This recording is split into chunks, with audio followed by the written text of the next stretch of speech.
নমস্কার বন্ধুরা, good morning, welcome back to my channel. আশা করি তোমরা সকলে খুব ভালো আছো এবং সুস্থ আছো। আমি কিন্তু অনেকটাই ভালো আছি। চলে আসলাম নতুন একটি ইন্টারেস্টিং ব্লগ ভিডিও নিয়ে। এখন বাজে ভোর না, অ্যাকচুয়ালি এখন বাজে সকাল 5টা। এখন ঘুম থেকে উঠেছি। তো চলো ভিডিওটা কন্টিনিউ দেখতে থাকো। একটু আসলাম আমাদের সবজি ক্ষেতের দিকে। চলো তোমাদের কিছু জিনিস দেখো।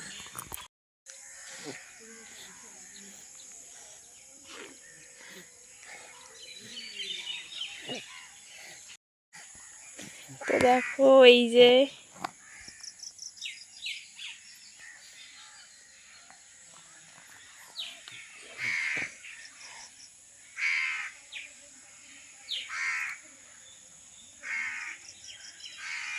কত শাকের গাছ খাই।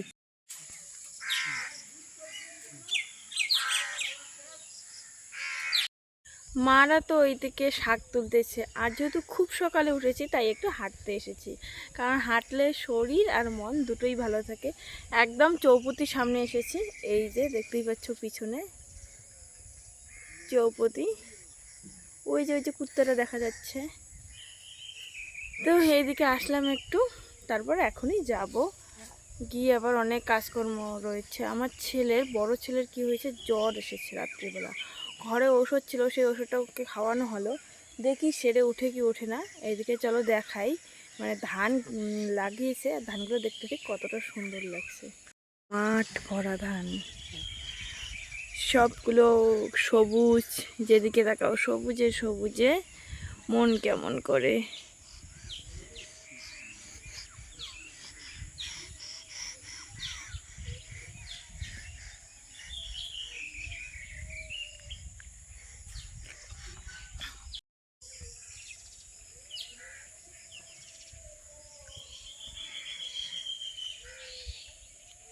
পর কিন্তু আমি চলে আসি বাড়ি আমার ছেলেকে নিয়ে। আর আমার পিছে পিছে কিন্তু আমার বোন আর আমার বড় ছেলে ছিল, ওরা একটু আগেই এসেছে।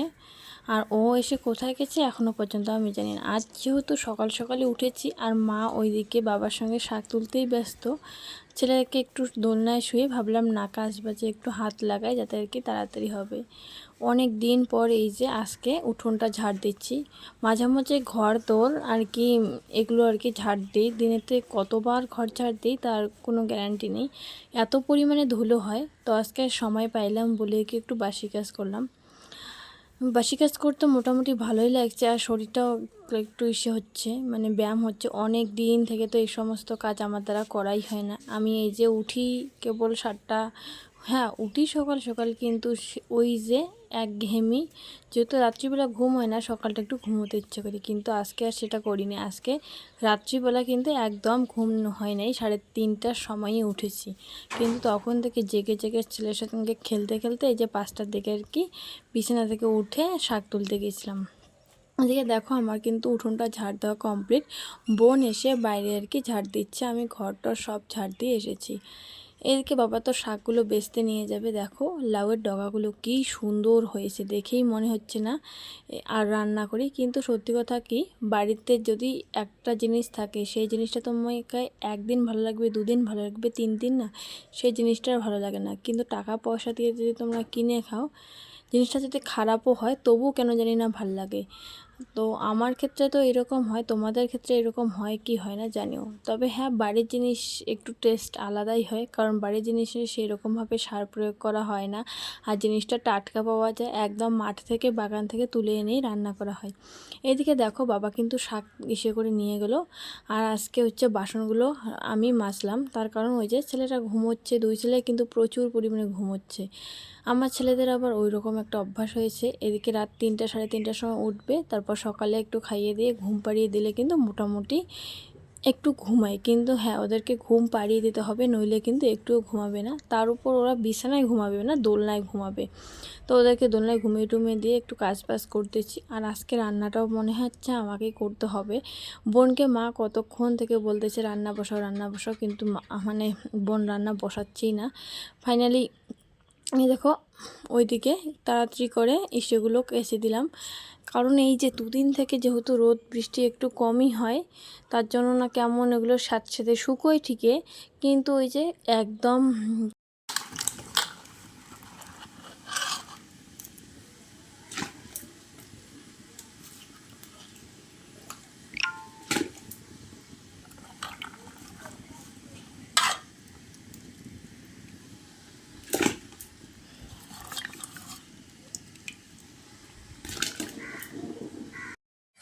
রান্না বসিয়েছে বোন, বাট দেখো সব কিছু এখন আমাকে করতে হচ্ছে, মানে আমার কাঁধে তুলে দিয়ে চলে গেল।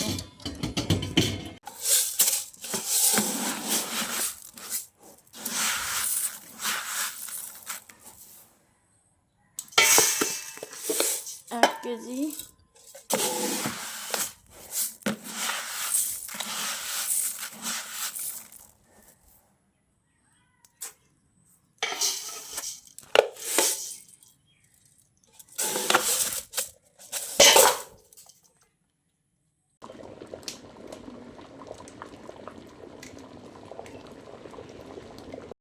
বসিয়ে দিলে কিন্তু বেশিক্ষণ লাগে না ভাত হইতে। ভাত ওইদিকে নামিয়ে রেখে এই যে এদিকে শাক বসিয়ে দিয়েছে, আর শাকটা হয়েছে। একটা ঘটনা ঘটেছে জানো, যখন আমি চাল নিতে গিয়েছিলাম আর কি, 2 কৌটো চাল নেওয়ার পর আর যে একটু চাল নেব সেই চালটা মাটিতে পড়ে গেছে। তোমরা হয়তো খেয়াল করোনি, তার জন্য আমার মনটা ভীষণ খারাপ, কারণ কতগুলো চাল নষ্ট হয়েছে। আর সেই জায়গাটায় মানে জল ছিল, তার জন্য কেমন হয়ে গেছে। এদিকে আমার শাকটা হয়ে গেল, এখন হচ্ছে আমি একটু করবো কচুরলতি রান্না করবো। আর পেঁয়াজ আমি খেতেই পাচ্ছি না সত্যি কথা। তারপর আমার বোনকে বললাম পেঁয়াজ কোথায়, পেঁয়াজটা দিয়ে যা। ও বললো ঘরেই আছে, দেখ কোনোখানে। তারপর কিন্তু ও একটু সে কেটে দিয়েছিল অল্প একটু। আর কচুরলতি আলু দিয়ে খেতে মোটামুটি আমার একটা ভালো লাগে না। আমি সবসময় কচুরলতির ভাজাটা প্রেফার করি, আমার এত সুন্দর ওই জিনিসটা খেতে লাগে। আমি জানি না আমি কেন এরকম, আমার জঙ্গলের জিনিসগুলো একটু বেশি টেস্টি লাগে, যেমন কচু শাক, কচুরলতি প্লাস কচুর ফুল, ঢেঁকি শাক, এই জিনিসগুলো হইলে আমি একটু ভাত বেশি পরিমাণে খাই। এটা একটু আলু দিয়ে ঝোল ঝোল করে রান্না করে কিন্তু নামিয়ে নিলাম। এখন খুব তাড়াহুড়ো করে রান্না করলাম। ওইদিকে তো ছেলেরা প্রচুর কান্নাকাটি করছিল, মানে একবার দোলনাতে দোল দিয়ে আসি একটু রান্না বান্না করি। তারপর বোনেরা নিচ্ছিল, যেহেতু মা বাড়িতে নেই, এক বোন গেছে টিউশনে, বাবাও গেছে বাজারে, আমরা 3 জন আছি। তার মধ্যে ছোটো বোন এখন আবার স্কুল চলে যায়, ওর এক্সাম আছে, ও এক্সাম থেকে আসবে, তারপর আমার মেজো বোন চলে যাবে। মানে বাড়িতে আমরা 2 জন মাত্র থাকবো, এই 2 জনই সবসময় আমার 2 ছেলেকে সামলাইতে হবে। তার মধ্যে তো আবার যে কাজকর্ম, খাওয়া দাওয়া, পটি, মানে অনেক কিছু লেগেইছে। তো চলো কী কী রান্না করলাম তোমাদেরকে দেখাই। এদিকে রয়েছে যে মাছ ভাজা, এটা যেহেতু কালকের মাছ, কালকে খাওয়া হয়েছিল, তারই আছে কিছুটা বাকি, একটু গরম করে নিলাম। এখানে পাট শাক, আলু আর কচুর লতি এইখানে,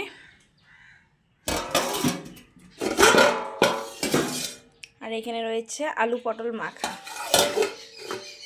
যে মায়ের জন্য এখানে ভাত সাজিয়ে দিলাম, এখানে ভাত সব কিছু রয়েছে। আর এখানে দিলাম হচ্ছে শাক, এগুলো এখন বোন নিয়ে যাবে।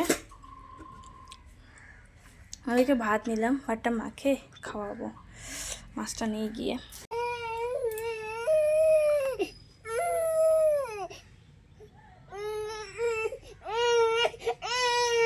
ছেলেকে আগে খাইয়েই শুয়ে দিয়েছি, ভেবেছিলাম ও ঘুমাবে, কিন্তু ঘুমায়নি। বড় ছেলেকে এদিকে খাইয়ে দিয়েছি, যখন ও কান্না করতেছে, আবার ছোটো ছেলের দোলনায় ছিল, ও কান্না করতেছে। বাড়িতে তো বোন ছিল না, ভীষণ পরিমাণে কান্নাকাটি একটা উঠেছে। বাবা আর আমি দুজন সামলাতেই পারছিলাম না।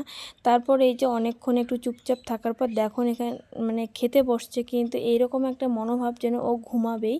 মানে যখন ওরা প্রত্যেক দিন খায়, প্রত্যেক দিন একটা ভালো মুডে থাকে, হাসতে হাসতে খায় আর কি, কিন্তু আজকে একদম ঘুমের একটা ভাব রয়েছে, দেখে হয়তো বুঝতেই পারছো।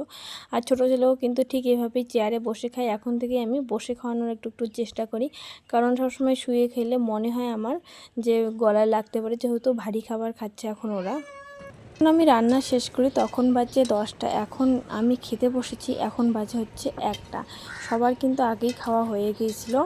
এই যে মা একটু বাড়িতে আসলো, মার জন্য যে টিফিনটা পাঠিয়েছিলাম ওইটা কিন্তু বোন রিটার্ন নিয়ে আসছিলো, আর বোনের পিছে পিছে মা আসছিলো। মা এসে খাওয়া দাওয়া করে মা বোন দুজনেই এই যে ছেলেদেরকে একটু নিয়ে এসে তারপর কিন্তু আমি আর কি খেতে বসেছি। আর খাওয়া দাওয়া তো আজকে ভীষণ সুন্দর হয়েছিল। আর কচুলতি আমি তো এই যে বললাম তোমাদেরকে ভাজা খেতে ভালোবাসি, বাট আজকে এত সুন্দর হয়েছে নিজে রান্না করে কিন্তু বলছি না, মানে মোটামুটি ভালোই টেস্টি হয়েছে। আমার মাও কিন্তু আমার তারিফ করেছিল।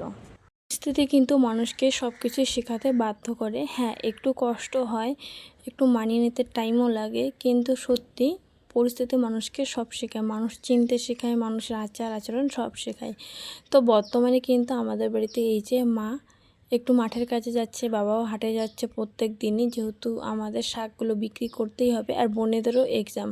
তো আমাকে কিন্তু বাধ্যমতো সবটাই একাই হ্যান্ডেল করতে হচ্ছে। তার উপর হচ্ছে কি বলো, আমার 2 ছেলে, 1 ছেলে হইতো সেটা একটা চাপের কম হইতো, তবুও কিন্তু আমি সবসময় চেষ্টা করছি ওদেরকে সুস্থভাবে রাখার। তো এইদিকে বাসন কিন্তু আমি কোনোদিনও এভাবে শুকোতে দিই না, আজকে দিচ্ছি তার কারণ দরজাটা খোলা লাগে, আবার দরজাটা গেছে ভেঙে, সেই জন্যই ভাবলাম না এরকম করে তাড়াতাড়ি বাইরে দিয়ে এখন যখন আর কি দরজাটা খোলা হবে তখন ভিতরে ঢুকিয়ে রাখবো। দরজাটা ভেঙে গেছে না, তো সবসময় আর কি দরজাটা বন্ধ করতে গিয়ে একটু সমস্যায় পড়তে হয়। ও মা, তারপর আর আমি কোনো রকম ভিডিও করতে পারিনি। এই যে এখনই আমার ছোট্ট ছেলে বড় ছেলে দুজনই ঘুম থেকে উঠলো, কারণ ওরা খাওয়া দাওয়ার করার পর ঘুমিয়েছিল। স্নান টান যেহেতু করিয়ে দিয়েছি আর আজকে শ্যাম্পু করিয়ে দিয়েছি, এই যে চুলগুলো দেখো। এদিকে একটু নতুন স্টাইলের টিপ পরিয়ে দিয়েছি, কেমন লাগছে জানিও। তো এখন বিকেল হয়ে গেছে, একটু আকাশটা খারাপ করতেছে। সারাদিন তো মোটামুটি আকাশটা ভালোই ছিল, আর আজকে প্রচণ্ড রোদ উঠেছে, যেহেতু কয়েকদিন ধরে বৃষ্টি, হালকা একটু রোদ ওঠার পরেই কেমন ওটা বেশি একদম গরম মনে হচ্ছে। তো চলো দেখতে থাকো কি হয় না হয়। জলও শেষ হয়ে গেল, জল নেওয়ার দরকার ছিল আমার।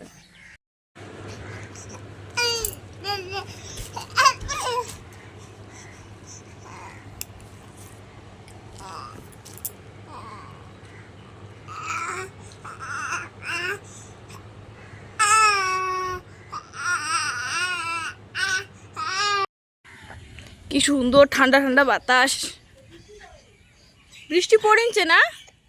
হ্যাঁ হ্যাঁ, বৃষ্টি পড়ে তো।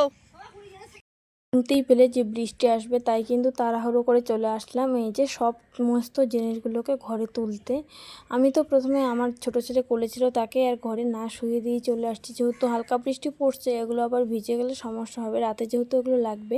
তারপর দেখি বোন বাইরে আছে, অর্ধেক জামাকাপড় তো আমি গুটিয়ে নিয়েছিলাম, ওকে বললাম একটু ভিডিও করে দিত, তাই আর কি ও ভিডিওটা করে দিল। তোমরা হয়তো কমেন্ট করবে যে হঠাৎ করে বৃষ্টি আসছে, ছেলেকে নিয়ে সে কাপড় তুলছো, ভিডিওটা তাহলে কীভাবে করছো? এটাই হচ্ছে মেইন কারণ, বোন বাইরে ছিল বলেই ভিডিওটা করে দিল। আজ সকালে যখন রান্না করি তখন একটা কাকিমা আসছিলো, এই যে কাঁঠালটা আমাদের বাড়িতে একদম কাটাকুটি পরিষ্কার করে নিয়ে গেছিলো, বাড়ি গিয়ে এই যে কাঁঠালের সেদ্ধ বানিয়েছে। আর কাঁঠালের সেদ্ধ খেতে এতটা টেস্টি হয় সেটা তোমাদের কি বলবো। এই যে আমি অল্প একটু তো খেয়েই ফেলেছি, তারপর মনে হইলো যে একটু না ভিডিও করতে পারি। তো কাঁঠালটা এতটা টেস্টি হয়েছে সেটা তোমাদের কি বলবো। আচ্ছা, তোমরা কি এরকম কাঁঠালের সেদ্ধ খেয়েছো? আমরা তো খাই, মাঝে মধ্যেই খাই।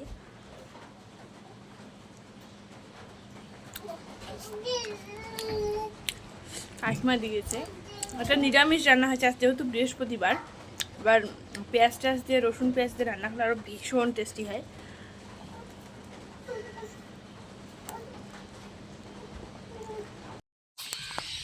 বৃষ্টি হওয়ার পর হালকা একটু বৃষ্টি হইলো, আকাশটা কেমন একটা হয়ে গেল, না তো গরম না তো ঠান্ডা, মানে কেমন গাটা ঝিমঝিম করতেছে, তার উপর সন্ধ্যাও লাগতেছে।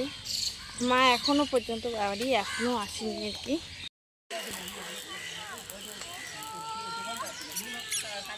তো তোমাদেরকে একটা কথা বলি, আমি যখন আমার বাবার বাড়িতে থাকি মোটামুটি সব ধরনের কাজই করি, কিন্তু আমার শ্বশুরবাড়ি গেলে আমি কেন কাজগুলো করি না। অনেকেই এই কথাটা ভাবে ও আমাকে মাঝে মাঝে কেউ একজন কি কমেন্টও করে, কিন্তু আসল কথাটা কি, আমার শ্বশুরবাড়িতে অনেক লোকজন আছে, সবাই সব কিছু করে নেয় আগে আগে। আমার বাবার বাড়িতে সেরকম টাইমলি কোনো কাজই হয় না। 10টার কাজ 12টায়, 12টার কাজ 14টায়, এইরকমটা হয়। আমার শ্বশুরবাড়িতে গিয়ে 10টায় রান্নাবান্না হয়। দেখো, আমি কিন্তু সেই সমস্ত কাজগুলো করতে পারি, আমার ছেলেদেরকে সামলে ওঠে, কিন্তু হ্যাঁ, আমি টাইমলি কোনো কাজই করতে পারবো না। আর টাইমলি আমার দ্বারা হবে না বলেই কিন্তু সবাই আগে আগে করে নেয়। তো তার জন্য আমি কাউকে দোষারোপও করি না।